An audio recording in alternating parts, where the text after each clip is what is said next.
Welcome to 360 Tamil. இன்னைக்கு இந்த வீடியோல கிரைம் பேட்ரோல்ல இருக்க ஒரு சூப்பரான எபிசோட் தான் நான் உங்களுக்காக கொண்டு வந்திருக்கேன். இந்த எபிசோட்ல எக்கச்சக்கமான ட்விஸ்ட் வச்சிருப்பாங்க. நீங்க இப்படிலாம் கூட நடக்குமான்னு யோசிக்கிற அளவுக்கு ட்விஸ்ட் வச்சிருப்பாங்க. கண்டிப்பா இந்த எபிசோட் உங்களுக்கு பிடிக்கும்னு நம்புறேன். நான் முதல்ல இந்த எபிசோடோட பிளாட்டை மட்டும் சொல்றேன். ஆதித்யான்ற ஒரு பையன் கிரிக்கெட்டை சூப்பரா விளையாடுவான். அவனுக்கு அந்த டீம்ல இருக்க 2 பேரால பிரச்சனை வருது. இதை தாண்டி நிறைய பிரச்சனை அவனுக்கு இருக்கு. திடீர்னு ஒரு நாள் அவன் கடத்தப்படுறான். இந்த மாதிரி காசு வேணும் இல்லைன்னா ஆதித்யாவை சாவடிச்சிருவோன்ற மாதிரி ஒரு மர்ம நபர் மிரட்டுறாரு. ஆதித்யாவோட அம்மாக்கு என்ன பண்றதுன்னு தெரியல. போலீஸ் கிட்ட போயிடலான்ற மாதிரி போலீஸ் கிட்ட வந்துடுறாங்க. இப்ப போலீஸுங்க ஆதித்யாவை கடத்தினது யாருன்னு விசாரிக்கும் போதுதான் நிறைய அதிர்ச்சி காத்துட்டு இருக்கு. அதெல்லாம் என்னன்றத இந்த சீரீஸை ஃபுல்லா பார்த்து தெரிஞ்சுக்கோங்க. சரி, இந்த எபிசோட ஃபுல்லா பார்த்து தெரிஞ்சுக்கோங்க.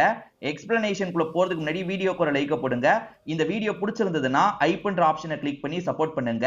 மேற்கொண்டு பேசி டைம் வேஸ்ட் பண்ணாம நம்ம நேரடியா எக்ஸ்பிளனேஷனுக்குள்ள போயிடலாம். பின்னாடி நடக்க போற ஒரு விஷயத்த முன்கூட்டியே நமக்கு காட்டுறாங்க. ஒரு கோச் இருக்காருல, 2 பசங்களை போட்டு பயங்கரமா திட்டுறாரு. இந்த பசங்க ட்ரக்ஸ் எல்லாம் யூஸ் பண்றாங்க போல ஆதித்யான்னு ஒரு பையன் கம்ப்ளைண்ட் பண்ணிருப்பான். அந்த ஆதித்யா எல்லா விஷயத்தையும் சொல்லிட்டான். நீங்க 2 பேருமே ட்ரக்ஸ் எல்லாம் எடுக்கிறீங்கல்ல, அதனால இந்த போட்டியில நீங்க கலந்துக்க கூடாது அப்படின்ற மாதிரி சொல்றாரு. ஒருத்தன் பேரு அருண், இன்னொருத்தன் பேரு ஜாகிர் அப்படின்றது. இவங்க 2 பேருமே ஆதித்யா போய் சொல்றான் சார், அந்த ஆதித்யாவை உங்களுக்கு பிடிக்கும்ன்றதுக்காக இப்படி பண்ணாதீங்க அப்படின்ற மாதிரி கோச்சியை எதிர்த்து பேசுறாங்க. என்னைய எதிர்த்து பேசுறீங்களா, கண்டிப்பா நீங்க இந்த டீம்ல இதுக்கப்புறம் இல்ல அப்படின்ற மாதிரி இவர் கோவமா சொல்லிடுறாரு. இன்னைக்கு ஏதோ ஒரு செலக்ஷன் இருக்கு போல, அந்த செலக்ஷன்ல நீங்க இல்லன்னு சொல்லிடுறாரு. இப்ப அப்படியே கட் பண்ணி வேற ஒரு சீனை காட்டுறாங்க. இவர் தான் இந்த கதையோட இன்ஸ்பெக்டரா இருப்பாரு. இன்ஸ்பெக்டர் கொஞ்ச நாளைக்கு முன்னாடி நியூஸ் பேப்பர்ல வந்து ஒரு விஷயத்த சோகமா பாக்குறாரு. ஆதித்யான்ற ஒரு பையனை பத்தி நியூஸ் பேப்பர்ல வந்திருக்கு போல. இவர் சோகமா பாக்குறத இவரோட டீமை சேர்ந்தவங்க பாக்குறாங்கல்ல. சார், இன்னும் எவ்வளவு நாள் சார் அதையே பாப்பீங்க, விடுங்க சார் அப்படின்ற மாதிரி ஆறுதல்லாம் சொல்லிட்டு இருக்காங்க. இந்த ஆதித்யா மட்டும் அடுத்தடுத்த லெவல் விளையாடி இருந்தானா நிச்சயமா இந்தியாவுக்கு ஒரு சூப்பரான பிளேயர் கிடைச்சிருப்பான். அது எல்லாமே வேஸ்டா போயிருச்சுல, அதனால தான் அந்த விஷயத்தை என்னால மறக்க முடியல அப்படின்ற மாதிரி சொல்லிட்டாரு. ஆதித்யா இறந்து போயிட்டானா என்னன்றது கிளியரா நமக்கு தெரியல. இப்பதான் ஸ்டார்டிங்ல இருந்து நடந்த விஷயத்தை நமக்கு காட்ட ஆரம்பிக்கிறாங்க. இப்ப ஆதித்யா வீட்டை காட்டுறாங்க. ஆதித்யாவோட அப்பா உடம்பு முடியாம இறந்து போய் 1 வருஷம் ஆகுது போல. இப்ப போட்டோக்கு மாலெல்லாம் போட்டிருக்காங்க. அதாவது நினைவுனால பண்ண வேண்டிய விஷயத்தெல்லாம் பண்ணிட்டு இருக்காங்க. இந்த பையன் மட்டும் எதுவுமே பேசாம அமைதியா உட்கார்ந்துட்டு இருக்கான். இவனோட அம்மா பேரு சாந்தி அப்படின்றது. சாந்தி எதுக்காகடா இப்படி உட்கார்ந்துட்டு இருக்க, வந்து கும்பிடு அப்படின்ற மாதிரி சொல்றாங்க. ஆனா இவனை பொறுத்த வரைக்கும் அப்பாவை இழந்ததை ஏத்துக்க முடியாம ரொம்ப கஷ்டத்துல இருக்கான். அவர் இறந்து போய் 1 வருஷம் ஆயிருச்சு, இருந்தாலும் அதை விட்டு வெளியே வராம இருக்கான் போல. அப்பா சாகும் போது எனக்கு அப்புறம் அம்மாவை நீ நல்லபடியா பாத்துக்கணும்பா, எப்படியாவது பாத்துக்கோ அப்படின்ற மாதிரிலாம் சொல்லியிருப்பாரு. கண்டிப்பா நான் பாத்துக்கிறேன் அப்படின்ற மாதிரி இவன் பேசிட்டு இருக்கும் போதுதான் அப்பா இறந்து போயிருப்பாரு. இப்ப இவனுக்கு அந்த விஷயம்லாம் ஞாபகம் வருது இல்ல, கொஞ்சம் அப்செட் ஆன மாதிரி இவனுமே வேகமா மாடிக்கு எந்திரிச்சு போயிடுறான். இந்த வீட்டுல வேலைக்காரங்களா மாலான்ற ஒரு அக்கா இருக்காங்க. அந்த அக்காவோட பையனும் இங்கதான் இருக்கான். அவன் பேரு ரேவந்த் அப்படின்றது. ரேவந்த் ஆதித்யாக்கு கொஞ்சம் க்ளோஸ் போல. ஆன்ட்டி நான் போய் பாக்குறேன்ற மாதிரி ரேவந்த் பேசுறதுக்காக வந்துடுறான். ஆதித்யா, நீ தேவையில்லாம அதையே நினைச்சு ஃபீல் பண்ணாத, உனக்காவது ஒரு நல்ல அப்பா இருக்காரு, எனக்கெல்லாம் அப்படி கிடையாதுடா. என் அப்பா என்னையும் என்னோட அம்மாவையும் போட்டு அடிச்சுக்கிட்டே இருப்பாரு. ஒரு ஸ்டேஜ்ல எங்க 2 பேரையும் விட்டுட்டு போயிட்டாரு. உனக்கு உன் அப்பாவோட நல்ல நினைவுகள் இருக்குல்ல, அதை மட்டும் அப்பப்ப யோசிச்சுக்கோ, தேவையில்லாம கஷ்டமான நினைவுகளை யோசிச்சு கஷ்டப்படாது அப்படின்ற மாதிரிலாம் சொல்லிட்டு இருக்கான். இவன் ஆறுதல் சொல்றதை கேட்கும் போது இந்த ஆதித்யாக்கும் கொஞ்சம் நிம்மதியா இருக்கு. இப்ப அம்மா இருக்காங்கல்ல, சமாதானப்படுத்துறதுக்காக இந்த இடத்துக்கு வந்துடுறாங்க. எனக்கும் கஷ்டமா தான் இருக்கு, ஆனா அதையே நினைச்சிட்டு இருந்தா என்னடா அர்த்தம், நீ ஸ்போர்ட்ஸ்ல கான்சென்ட்ரேட் பண்ணு, உன் அப்பா உன்னை எப்படியாவது பெரிய பிளேயரா மாத்தி பார்க்கணும்னு ஆசைப்பட்டாரு, கூடிய சீக்கிரத்துல உனக்கு மேட்ச் வருது இல்ல, அதுக்கு நல்லா ப்ரிப்பேர் பண்ணு, எப்படியாவது அந்த மேட்ச்ல ஜெயிச்சிரு அப்படின்ற மாதிரி அம்மா சொல்றாங்க. கண்டிப்பா நான் ஜெயிப்பம்மா, அப்பா மாதிரியே உங்களை நல்லபடியா பார்த்துப்பேன்ற மாதிரி சொல்றான். அம்மாவும் இதை கேட்டு சந்தோஷப்பட்டு இருக்காங்க.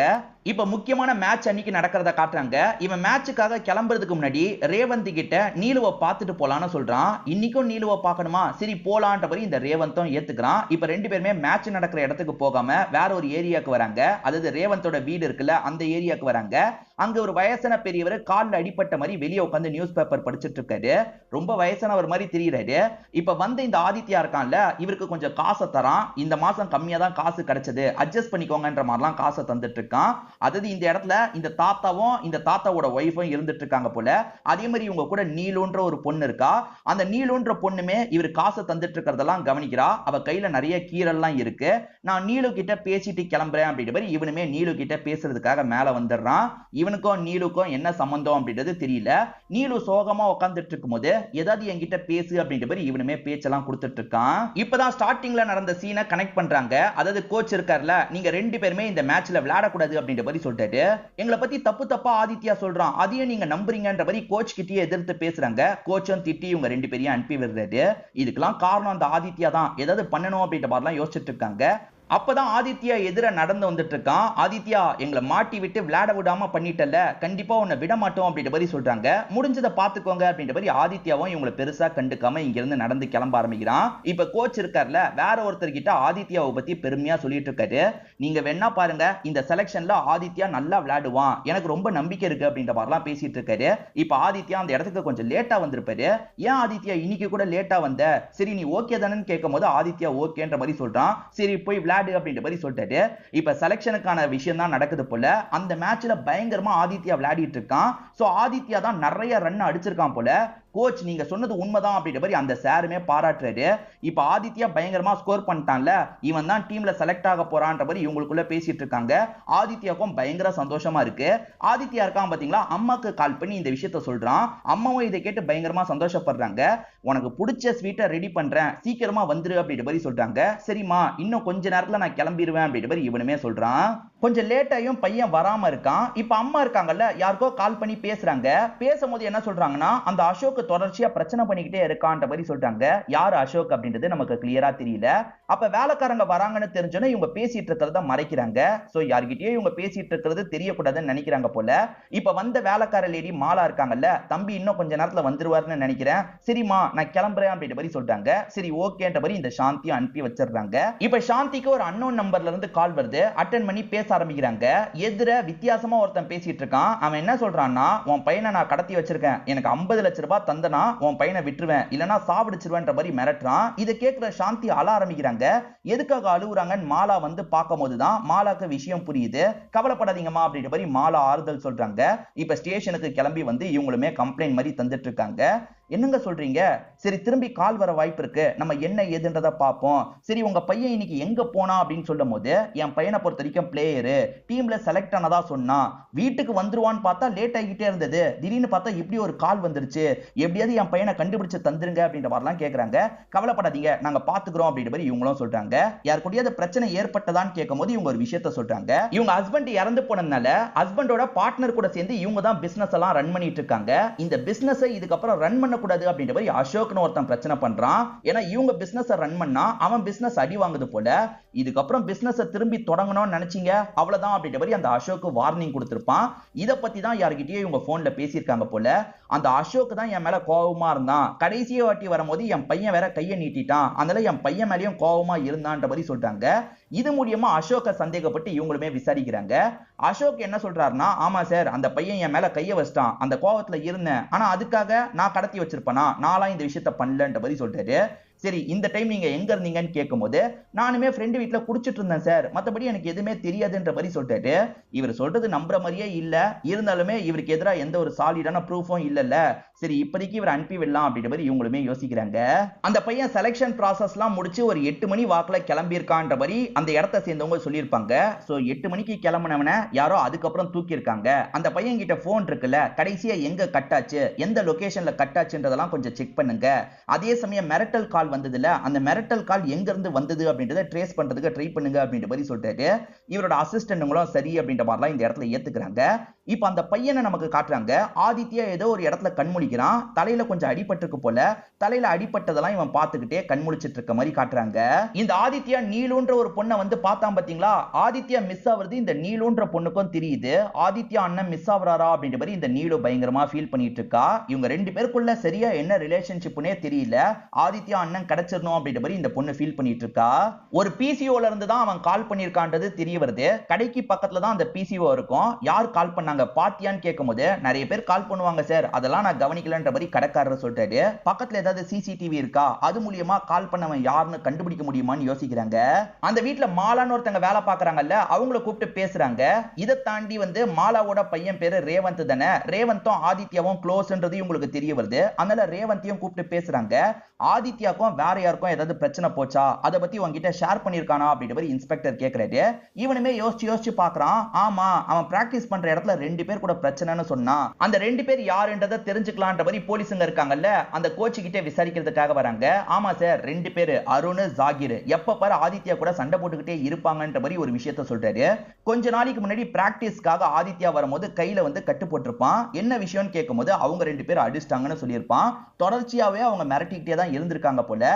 நீங்க 2 பேர் மிரட்டி இருக்கீங்க, கடைசியில அவனை கடத்தி வச்சிருக்கீங்களா இல்ல ஏதாவது பண்ணிட்டீங்களா அப்படின்ற மாதிரி இன்ஸ்பெக்டர் கேட்கிறாரு. சார், நாங்க அடிச்சதெல்லாம் உண்மைதான் சார், ஏன்னா நாங்க ட்ரக் எல்லாம் கம்மியா தான் யூஸ் பண்ணுவோம். ஆனா அதையே அவன் பெரிய விஷயமா மாத்தி கோச் கிட்ட கம்ப்ளைண்ட் பண்ணிட்டான், எங்களை டீமை விட்டு தூக்கிட்டாங்க, அதுக்காக சும்மா நாங்க கோவத்துல அடிச்சிருக்கோம், மத்தபடி நாங்க எதுவுமே பண்ணலன்ற மாதிரிலாம் சொல்லிட்டாங்க. இவனுங்க பண்ணிருப்பாங்களா மாட்டாங்களா அப்படின்ற மாதிரி போலீஸுமே இந்த இடத்துல யோசிக்கிறாரு. இப்ப சாந்தியை நமக்கு காட்டுறாங்க. சாந்தி யார்கிட்டயோ பேசணும், ஆனா நம்பரை ட்ரேஸ் பண்ணிடக்கூடாதுன்றதுக்காக என்ன பண்றாங்கன்னா லேண்ட்லைன் போன்ல கால் பண்றதுக்காக வராங்க. பயந்து யார்கிட்டயோ பேசுறாங்க. என்ன பேசுறாங்க அப்படின்றத தெளிவா நமக்கு காட்டல. இப்ப நமக்கு திரும்பி நீலுவை காட்டுறாங்க. இந்த நீலுன்ற பொண்ணு இருக்கா பாத்தீங்களா, ஆதித்யா கூட பேசினதை பத்தி எல்லாம் யோசிச்சுட்டு இருக்கா. ஆதித்யா இன்னும் கிடைக்கலையே அப்படின்ற மாதிரிலாம் ஃபீல் பண்ணிட்டு இருக்கா. இவ ஃபீல் பண்ணிட்டு இருக்கும் போது இவளோட ஆன்டி இருக்காங்கல்ல, அதாவது அவங்க பாட்டி கிடையாது, ஆன்டி போல, ஆன்டி சாப்பாடு தரதுக்காக வராங்க. ஆதித்யா அண்ணன் கிடைச்சிட்டாரா அப்படின்னு கேட்கும்போது இன்னும் கிடைக்கல அப்படின்ற மாதிரிலாம் அந்த ஆன்டி சொல்றாங்க. இந்த பொண்ணுமே திரும்பி இந்த இடத்துல ஃபீல் பண்ண ஆரம்பிக்கிறா. இப்ப அப்படியே கட் பண்ணி ஒரு குப்பை கிடங்க நமக்கு காட்டுறாங்க. அங்க ஒருத்தர் குப்பை போடுறதுக்காக வரும்போது கெட்ட நாத்தம் வருது. என்ன நாத்தம் வருதுன்னு ஓபன் பண்ணி பார்த்தா உள்ள வந்து பாடி பாகங்கள் இருக்கு போல. இப்ப போலீஸ்க்கு இந்த விஷயம் தெரிஞ்சு இந்த இடத்துக்கு வந்துடுறாங்க. ஒருவேளை இது அந்த ஆதித்யா பையனோட பாகமா இருக்க கூட வாய்ப்பு இருக்கு, என்ன ஏதுன்றத உடனே செக் பண்ணுங்க அப்படின்ற மாதிரிலாம் சொல்றாரு. 50 லட்சம் ரூபாய் கேட்டவன் அதுக்குள்ள எப்படி கொலை பண்ணுவான்? நிச்சயமா இது ஆதித்யாவோட பாடியா இருக்க வாய்ப்பு இல்லைன்ற மாதிரி சிலர் சொல்றாங்க. என்னதான் இருந்தாலும் அம்மா கிட்ட இதை ஷேர் பண்ணோன்ற மாதிரி ஷேர் பண்றாங்க. ஆதித்யாக்கு ஏதாவது ஆயிருக்குமான்ற மாதிரி அம்மா ஃபீல் பண்ணிட்டு இருக்காங்க. இன்னும் கன்ஃபார்ம் பண்ணல, நீங்க ஃபீல் பண்ணாதீங்க அப்படின்ற மாதிரி லேடி கான்ஸ்டபிள் தான் ஆறுதல்லாம் சொல்லிட்டு இருக்காங்க. அப்பன்னு பார்த்து இந்த அம்மாக்கு திரும்ப கால் வருது. அந்த நபர் தான் கால்ல பேசுறான். சீக்கிரமா எனக்கு காசு தர, இல்லனா உன் பையனை கண்டந்துண்டமா வெட்டி போட்டுருவேன் அப்படின்ற மாதிரி மிரட்டுறான். அப்ப பையன் இன்னும் உயிரோட தான் இருக்கான் போல அப்படின்ற மாதிரி இவங்களுமே இந்த இடத்துல யோசிக்க ஆரம்பிக்கிறாங்க. 50 லட்சம் ரூபாய் உங்ககிட்ட இருக்கான்னு கேட்கும் போது என்கிட்ட இல்ல சார், என்னோட மாமனார் வீட்டுல, அதே மாதிரி என்னோட வீட்டுல தான் கேட்டு வாங்கணும் அப்படின்ற மாதிரி சொல்லிட்டாங்க. 50 லட்சம் ரூபாய் இவங்க கிட்ட பெரட்ட முடியும்னு தெரிஞ்ச யாரோ ஒருத்தர் தான் இந்த விஷயத்த பண்ணிருக்காங்க. சோ இவங்களுக்கு வேண்டிய யாரோ ஒருத்தர் தான் இதை பண்ணிருக்க வாய்ப்பு இருக்கு. யாரு என்னன்றதை கண்டுபிடிக்கணும் அப்படின்ற மாதிரிலாம் யோசிக்கிறாங்க. அந்த பையன் மிஸ் ஆன நைட்டு என் ஃப்ரெண்டு வீட்டுல நான் குடிச்சிட்டு இருந்தேன் அப்படின்ற மாதிரி அசோக் சொல்லியிருப்பாரு. அதாவது ஏற்கனவே வீட்டுக்கு வந்து பிரச்சனை பண்ணா அசோக் அப்படி சொல்லியிருப்பாரு. ஆனா அவர் அன்னைக்கு ஃப்ரெண்டு கூட குடிக்கல, வேற ஒரு இடத்துல தான் இருந்திருக்காருன்னு உங்களுக்கு தெரிய வருது. சோ இவர் கூட ஆதித்யாவை ஏதாவது பண்ணிருக்கலாம்ன்ற மாதிரி யோசிக்கிறாங்க. இப்ப வேற ஒரு நபர் இருக்காரு பாத்தீங்களா, மீன் பிடிக்கிறதுக்காக வராரு. அந்த இடத்துல பார்த்தா ஒரு கவர் இருக்கு, அதுக்குள்ளேயும் பாடி பார்ட்ஸ் தான் இருக்கு. இப்ப போலீஸுங்களுமே இந்த இடத்துக்கு வந்துடுறாங்க. என்ன அடுத்தடுத்து பாடி பார்ட்ஸ் கிடைச்சிட்டு இருக்கு, ஏற்கனவே கிடைச்சதோட மீதி தான் இதுன்றதே இவங்க புரிஞ்சுக்கிறாங்க. ஏற்கனவே கிடைச்சதையே இன்னும் செக் பண்ணாம இருக்காங்க. என்ன இவ்வளவு அசால்ட்டா இருக்க, சீக்கிரமா செக் பண்ணு அப்படின்ற மாதிரி அங்க இருக்க நபர் கிட்ட இன்ஸ்பெக்டருமே கோவப்படுறாரு. அதாவது இந்த ரெண்டுமே ஆதித்யாவோட தான்றத சீக்கிரமா செக் பண்ணி எனக்கு சொல்லு அப்படின்ற மாதிரி சொல்லிடுறாரு. ஆதித்யாவை பொறுத்த வரைக்கும் அடிக்கடி ரேவந்தோட வீட்டுக்கு போவான்றது உங்களுக்கு தெரிய வருது. எதுக்காக ஆதித்யா அடிக்கடி உன் வீட்டுக்கு வருவான்ற மாதிரி கேக்குறாங்க. ஆதித்யா என் வீட்டுக்கு வர மாட்டான், வேற ஒரு இடத்துக்கு தான் வருவான், இதெல்லாம் சொல்லக்கூடாதுன்னு சொல்லியிருக்கான். ஆனா இப்ப பிரச்சனை இல்ல, அதனால நான் சொல்றேன்ற மாதிரி இவனுமே சொல்றான். அதாவது நீலுன்ற பொண்ணை பாக்குறதுக்காக வருவான்ற மாதிரி பிளாஷ்பேக்க சொல்றான். இவன் ரேவந்த் வீட்டுக்கு எதர்ச்சியா வரும்போது நீலுவோட கையில காயம்லாம் இருக்கும். நீலுன்ற பொண்ணை பத்தி விசாரிக்கும் போதுதான் அந்த பொண்ணோட பிளாஷ்பேக் தெரிய வந்திருக்கும். அதாவது அந்த பொண்ணை பொறுத்த வரைக்கும் அங்கிள் ஆன்டி கூட இருக்கா பாத்தீங்களா, அங்கிளும் ஆன்டியும் வெளியே போகும்போது ஏதோ ஒரு மர்ம நபர் வீட்டுக்குள்ள வந்து நீலு கிட்ட எல்லை மீறி நடந்திருக்கான். கொஞ்சம் காயம்லாம் ஏற்பட்டிருக்கும். எல்லை மீறி நடந்தது யாரு என்னன்னு தெரியல பாத்தீங்களா. போலீஸுங்க இன்னமும் அந்த கேஸை விசாரணை பண்ணிட்டு இருக்காங்க. இதை தாண்டி லீகலா மூவ் பண்றதுக்கு நிறைய காசு தேவையில்ல, அங்கிளும் ஆன்டியும் காசு இல்லாம கஷ்டப்படுவாங்க. அதே மாதிரி இந்த பொண்ணு இப்ப மென்டலா பாதிக்கப்பட்டிருக்கால, மருத்துவத்துக்கும் காசு இல்லாம இருப்பாங்க.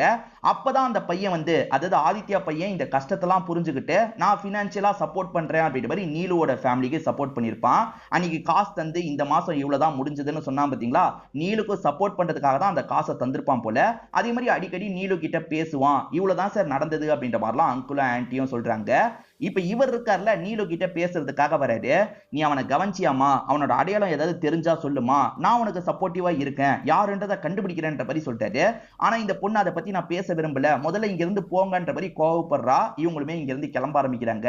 அந்த நாள் நைட்டு ஆதித்யாவை பாத்தீங்களா பாத்தீங்களான்னு ஒவ்வொருத்தர்கிட்டயும் விசாரிக்கும் போது, சார் இந்த பகுதியில பார்த்தேன் அப்படின்ற மாதிரி ஒருத்தர் சொல்லிட்டாரு. அந்த பகுதியில் இருக்க சிசிடிவி எல்லாம் எடுங்கன்னும் போது சிசிடிவி ஃபுட்டேஜ்ல ஒரு விஷயம் மாட்டுது. அது என்னன்னா, ஆதித்யாவை அசோக் துரத்திட்டு போற போறாரு. அதுவும் அசோக் கையில ஒரு ஆயுதம் வேற இருக்கு. என்ன ஆயுதத்தை வச்சு துரத்திட்டு இருக்காருன்ற மாதிரி இவங்க வீடியோவை மேற்கொண்டு பார்த்துட்டு இருக்காங்க. பார்த்தா அந்த இடத்துல ஆதித்யாவை வேற 2 பேர் துரத்துறாங்க. அருண், ஜாகிர்னு 2 பேர் இருந்தாங்கல்ல, அவங்க துரத்துறாங்க. அதுக்கப்புறம் எல்லாருமே அங்க இருந்து கிளம்பி போறாங்க. துரத்துறது மட்டும் தான் பதிவாயிருக்கு. ஏதாவது பண்ணாங்களா அப்படின்றது உங்களுக்கு தெரிய மாட்டேங்குது. ஆக மொத்தத்துல 3 பேரையும் தூக்கணும்ன்ற மாதிரி யோசிக்கிறாங்க. இப்ப அசோக்க ஒருத்தர் விசாரணை பண்ணிட்டு இருக்காரு. மீதி 2 பசங்களை வேற ஒருத்தர் விசாரணை பண்ணிட்டு இருக்காரு. இந்த ஃபுட்டேஜ் படி பார்த்தா நீங்க துரத்திட்டு போயிருக்கீங்க, உண்மையை சொல்லுங்க, நீங்க தானே சாவடிச்சீங்க, நீங்க தானே ஏதோ பண்ணிட்டீங்க அப்படின்ற மாதிரிலாம் கேக்குறாங்க. அசோக் அவரோட வீட்டு வாசல்ல உட்காந்து சரக்கு அடிச்சிட்டு இருக்கும் போது அந்த பையன் கிராஸ் பண்ணி போவான். இவர் உடனே இவன் கிட்ட சண்டைக்காக வந்துடுறாரு. ஏன் மேலேயே கைய வச்சிட்டல அப்படின்ற மாதிரி இவன் அடிச்சிட்டு இருப்பாரு. இந்த ஆதித்யாவும் பயந்து அங்கிருந்து ஓடி இருப்பான். உன்னை விட மாட்டேன்டா அப்படின்ற மாதிரி இவர் வெறித்தனமா அவனை துரத்திட்டு வந்திருப்பாரு. இதே சமயம் தான் அந்த 2 பசங்க ஆதித்யா ஓடிட்டு இருக்கிறத பார்த்திருப்பாங்க. இவங்க 2 பேருக்குமே ஆதித்யா மேல கோபம் இருக்குல்ல, என்ன இவன் ஓடிட்டு இருக்கான்ற மாதிரி ஒரு இடத்துல வச்சு லாக் பண்ணிருப்பாங்க. ஆதித்யாவும் என்ன விட்டுருங்க விட்டுருங்கன்னு கெஞ்சுறாரு. இவங்க கொஞ்சம் அசரும் போது ஆதித்யா அங்க இருந்து கிளம்பி இருப்பாரு. ஐயோ வேற யாரோ இவனை தேடி வந்துட்டு இருக்காங்க, யாரு என்னன்னு தெரியல, நம்ம கிளம்பிடலாம் அப்படின்ற மாதிரி இவங்க கிளம்பிடுறாங்க. அதுதான் அசோக்க தேடி வந்துட்டு இருக்காருல, அதை பார்த்து இந்த பசங்க பயந்து ஓடி இருப்பாங்க. அசோக்கும் தேடி வந்து பார்த்திருப்பாரு. ஆனா அவன் என் கண்ணில் படவே இல்லை சார், நான் அதுக்கப்புறம் அங்க இருந்து கிளம்பிட்டேன் அப்படின்ற மாதிரி சொல்றாரு. இவங்க 3 பேருமே நாங்க அடிக்கிறதுக்காக வந்தோம், ஆனா நாங்க எதுவுமே பண்ணலன்ற மாதிரி சொல்றாங்க. ஆனா போலீஸுங்களால இதை ஏத்துக்க முடியல. முதல்ல கிடைச்சிருக்கிறது ஆதித்யாவோட பாடியான்றதை தெரிஞ்சுக்கணும், சீக்கிரமா கண்டுபிடிக்க சொல்லுங்கன்ற மாதிரி இன்ஸ்பெக்டருமே பிரஷரை போடுறாரு. இப்ப அம்மா சாந்தியை நமக்கு காட்டுறாங்க. சாந்தி யாரையோ வந்து லவ் பண்றாங்க போல. இப்ப அந்த நபரை சீக்கிரட்டா மீட் பண்றாங்க. அந்த நபரை கட்டிலாம் பிடிச்சிட்டு இருக்காங்க. அவர் யாரு என்னன்றதை இப்போதைக்கு ரிவீல் பண்ணல. இப்பதான் கிடைச்சது ஆதித்யாவோட பாடின்றது தெரிய வருது. அப்ப ஆதித்யாவோட பாடி கிடைச்சதுக்கு அப்புறமும் மிரட்டல் கால் எப்படி வந்தது அப்படின்ற மாதிரி இவங்க யோசிக்கிறாங்க. அம்மா கிட்ட விஷயத்த சொல்றாங்க. அம்மாவும் பையன் இறந்து போயிட்டான்னு ஃபீல் பண்றாங்க.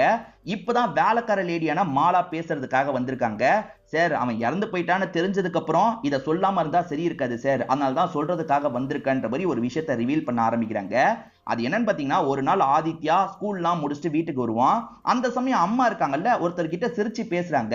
யாருன்னு பார்த்தா ஹஸ்பண்டோட பார்ட்னர் கிட்ட சிரிச்சு பேசிட்டு இருக்காங்க. 2 பேருமே லவ் பண்ண ஆரம்பிச்சிட்டாங்க போல. ஆனா பையன் கோவப்படுறான். முதல்ல இங்க இருந்து போ அப்படின்ற மாதிரிலாம் அவரை துரத்தி விட்டுட்டு இருக்கான். இவங்களுக்குள்ள சண்டை ஏற்பட்டதை இந்த வேலைக்கார லேடி பார்த்திருப்பாங்க. உங்க ஹஸ்பண்டோட பார்ட்னருக்கும் உங்களுக்கும் காதல் மாதிரி வந்திருக்கு, அது உங்க பையனுக்கு தெரிஞ்சு பிரச்சனை ஏற்பட்டிருக்கு, அதனால பையன் கதையை நீங்க தான் பிளான் பண்ணி முடிச்சிருக்கீங்க, சும்மா மிரட்டல் டிராமாலாம் போட்டிருக்கீங்க அப்படிதானேன்ற மாதிரி கேட்கிறாரு.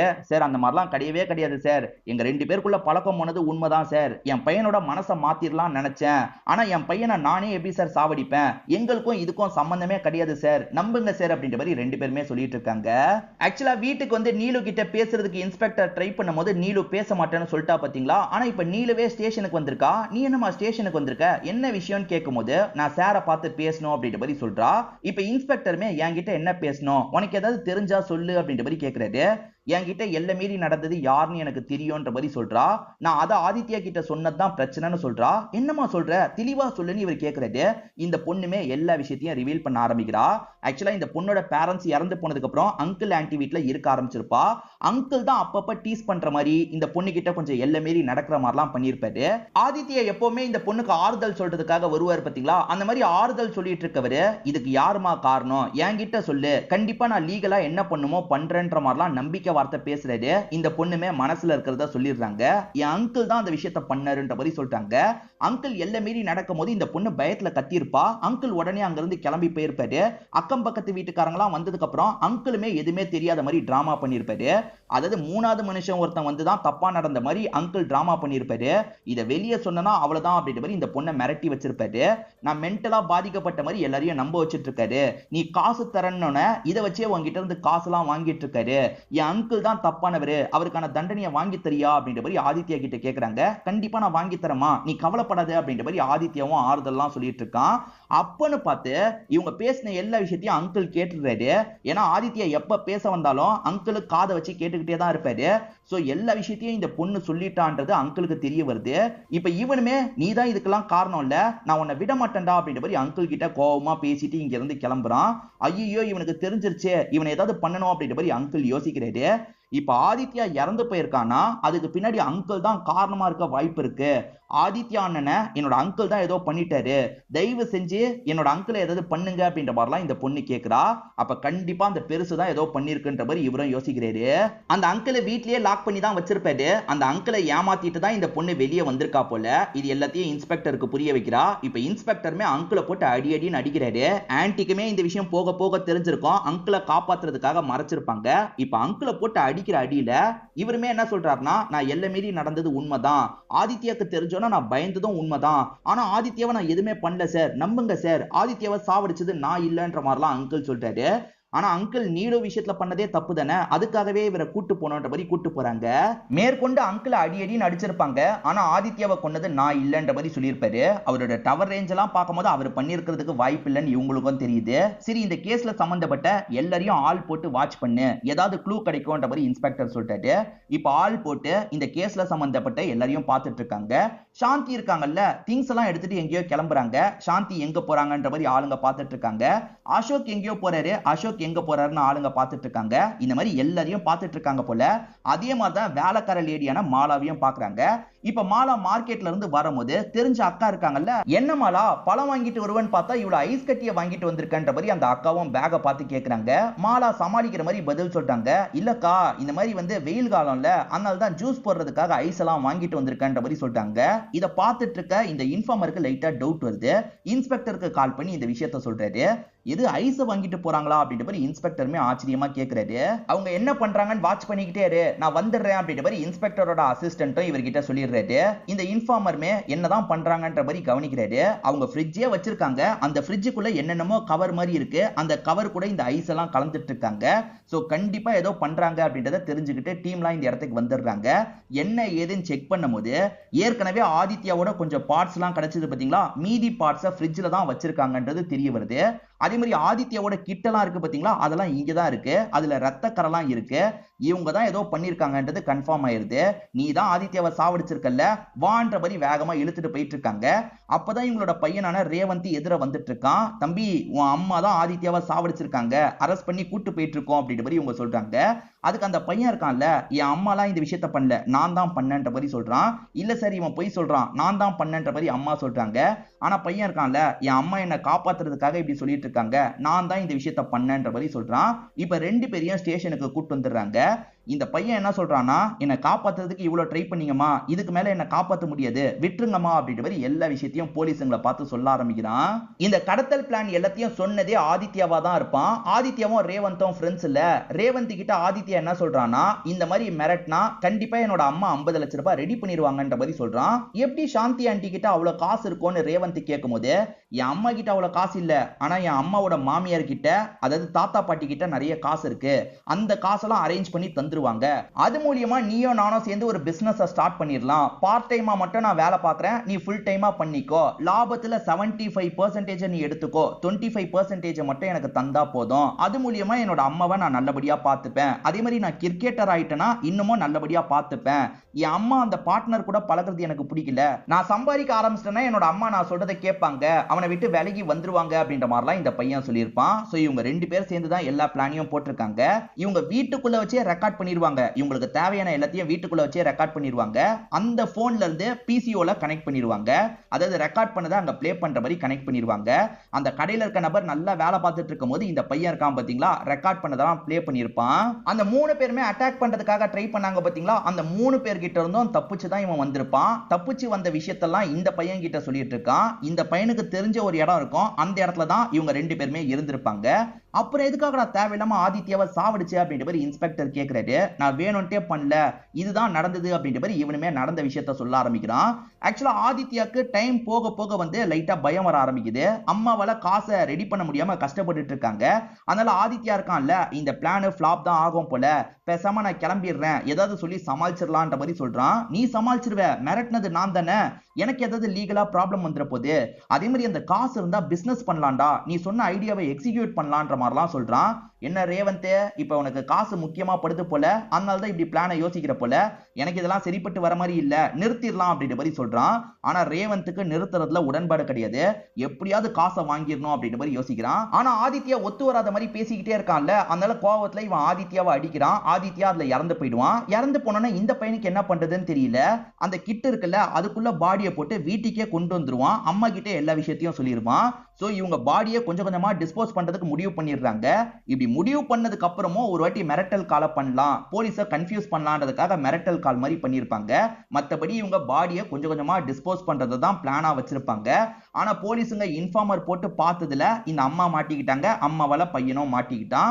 இப்ப பையனுக்கு தண்டனை எல்லாம் கிடைக்க ஆரம்பிக்குது. இன்ஸ்பெக்டர் ஆதித்யாவோட கேஸை சால்வ் பண்ணிடுறாரு. இருந்தாலுமே ஆதித்யா அநியாயத்துக்கு இறந்து போயிட்டானே அப்படின்ற மாதிரி தான் நியூஸ் பேப்பரை திரும்ப திரும்ப பார்த்திருப்பாரு போல. இப்ப டீம்மேட்ஸ் தான் இவருக்கு ஆறுதல்லாம் சொல்லிட்டு இருக்காங்க. இதோடயே இந்த கதையை நமக்கு முடிக்கிறாங்க. இந்த கதையில வந்த ட்விஸ்ட் அண்ட் டர்ன்ஸ்லாம் கண்டிப்பா உங்களுக்கு பிடிச்சிருக்கும்னு நம்புறேன். இந்த வீடியோ உங்களுக்கு பிடிச்சிருந்ததுன்னா லைக் பண்ணுங்க, கமெண்ட் பண்ணுங்க, மறக்காம 360 தமிழ் சேனலை சப்ஸ்கிரைப் பண்ணுங்க. தொடர்ச்சியா இந்த மாதிரி வீடியோக்கள் வந்துகிட்டே தான் இருக்கும்.